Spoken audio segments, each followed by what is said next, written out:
To 12-minute tune or to remap? That is the question. In this one, I'm going to be talking about the need for remapping, the so-called 12-minute tune, custom mapping, and the use of the ECU tune software that I'm going to use on the Triumph bobber.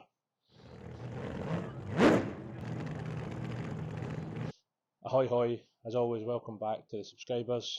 We're now above the 200 mark, not the 200,000 mark, just 200.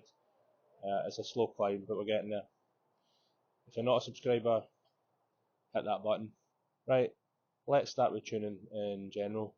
If you're watching this, then you're probably thinking of a retune or a remap. So the big question to start with is why? Let's start from the beginning.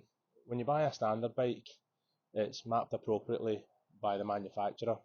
So if we're considering the Triumph bobber, it's been mapped by the boffins at Triumph. Now, the important thing to note here is that the bikes are tuned for their standard condition, with the goal being a combination of performance, efficiency, economy, and emission control.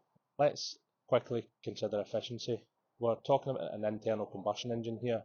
So maximum efficiency is when the fuel to air ratio is correct to achieve a complete burn. Now I'm going to throw a bit of techno jargon at you.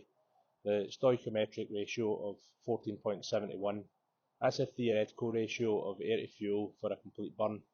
Too little air is known as running rich, i.e. fuel rich, and too much air is known as running lean, i.e. fuel lean. So where am I going with this? Okay, so when Triumph tuned my bobber, it was based on them knowing the characteristics of the induction system, i.e. the air filter and the intake manifold. It was based on them knowing the characteristics of the fuel delivery system, i.e. the injection system, and it was based on them knowing the characteristics of the exhaust system, including flow and back pressure. Now I haven't touched my induction system, it's still standard, though an airbox delete here is quite a popular mod on this type of bike. I have however modified my exhaust. When I got the bike I removed the standard slip-on cans and fitted short drag pipes, and more recently I removed this fun sponge at my feet here, the catalytic converter, and swapped it out for an X-pipe. A question I quite often see on Facebook is, I've replaced my exhaust, or I've removed my cat, do I need a remap? And so many responses include, no need, nah, you'll be fine, it's only the exhaust. A true petrol head will understand, but it would seem that there's a belief from many that the exhaust doesn't affect combustion in the cylinder. It does, and this is why. The design of the exhaust, its bends, the catalytic converter, baffles, the silencers, etc. all affect the allowable flow rate for the exhaust gases, and in turn the back pressure that builds up in the exhaust system as the piston is trying to push all the gas out of the cylinder during the exhaust stroke. Okay, I went on a little bit of an unplanned technobabble tangent. So what am I saying? If I modify anything on the bike that falls within those categories, anything that can affect the fuel-air ratio and affect combustion, I need to have the bike retuned, right? Well, maybe not so, and that's where the 12-minute tune comes in. Disclaimer here, what I'm referring to is specific to the water-cooled Triumphs. I do know that other manufacturers have their own similar versions of this kind of self-learning tune process, but I'm not familiar with them.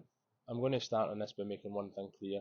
The 12-minute tune takes closer to half an hour, and I'll go into the reasons why. What the f am I talking about? I just said it's a 12-minute tune, right?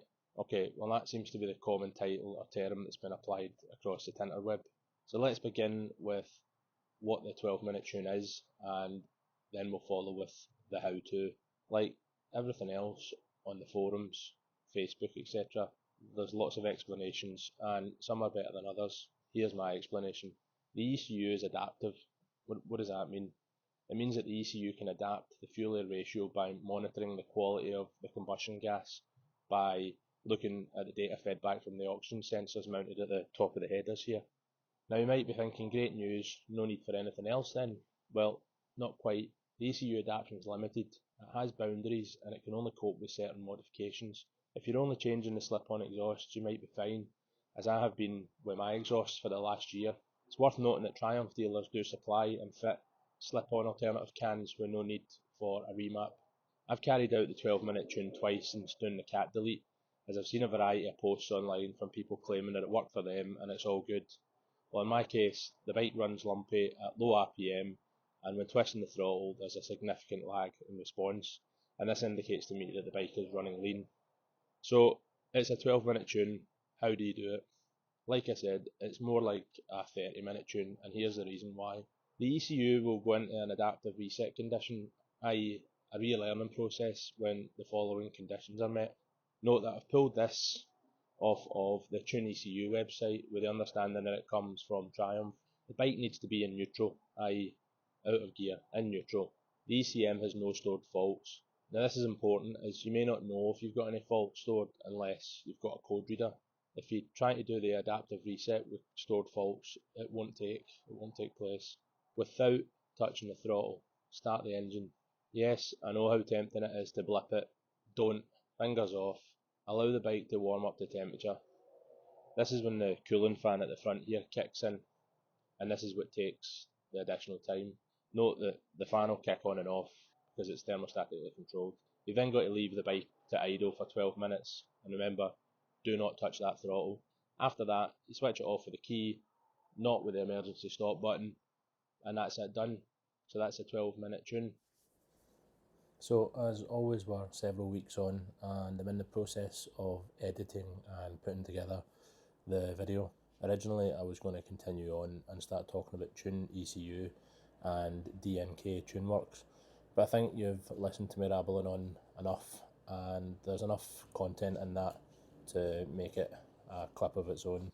So I'm going to finish off here. I'll drop the next one in a week or so. So if you're interested in DNK TuneWorks remapping or the TuneECU software, then stay tuned for that. In the meantime, please hit like if you've enjoyed watching this. If you're not a subscriber, please think about hitting the button because it does help grow my numbers. And I will catch you all on the next one. Take care.